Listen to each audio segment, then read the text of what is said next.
Selamat siang, perkenalkan nama saya Yamri Mauludin Sinaga. Saya adalah mahasiswa Fakultas Hukum Universitas Jambi. Di kesempatan kali ini saya diberi kesempatan oleh Dr. Helmi dan Ibu Fitria SHMH untuk memenuhi tugas perkuliahan saya. Di kesempatan kali ini saya akan membahas sedikit tentang sumber hukum administrasi. Yang pertama itu kita harus mengerti tentang sumber hukum. Sumber hukum terbagi menjadi dua, yaitu sumber hukum material dan sumber hukum formil. Apa itu sumber hukum material? Ialah sumber hukum di mana hukum itu ditemukan pertama kalinya. Menurut catatan M. Natasaputra, mengemukakan sumber hukum material ialah mata air, dan sumber formil daripada air ialah laut, sungai, danau, kolam, bak, dan lain-lainnya.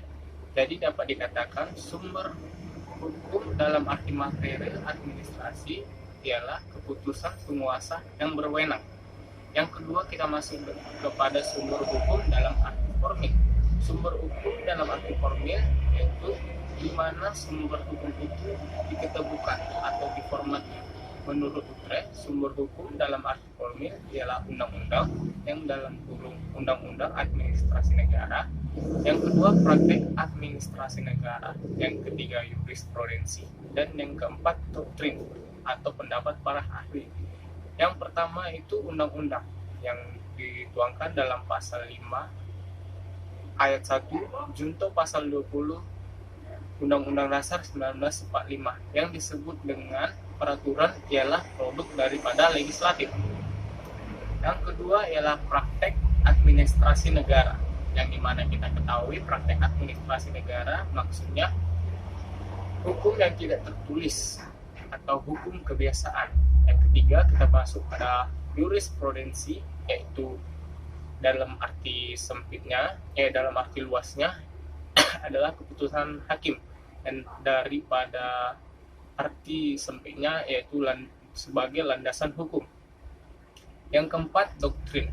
Yang dimaksud dengan doktrin ialah pendapat para ahli, maksudnya pendapat para ahli administrasi.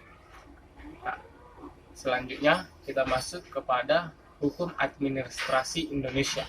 Yang kita ketahui, hukum administrasi Indonesia tertuang di dalam Undang-Undang Nomor 12 Tahun 2011 Pasal 7 Ayat 1, yaitu hierarki perundang-undangan. Yang pertama, Undang-Undang Dasar 1945. Yang kedua itu ada ketetapan DPR. Yang ketiga itu undang-undang atau Perpu, peraturan pemerintah pengganti undang-undang. Yang keempat ada peraturan pemerintah. Yang kelima ada peraturan presiden. Yang keenam ada peraturan pemerintah daerah provinsi. Yang ketujuh peraturan daerah, kabupaten, dan kota. Sekian penjelasan dari saya, lebih dan kurangnya mohon maaf. Sekali lagi saya ucapkan terima kasih karena telah menonton video saya. Selamat siang.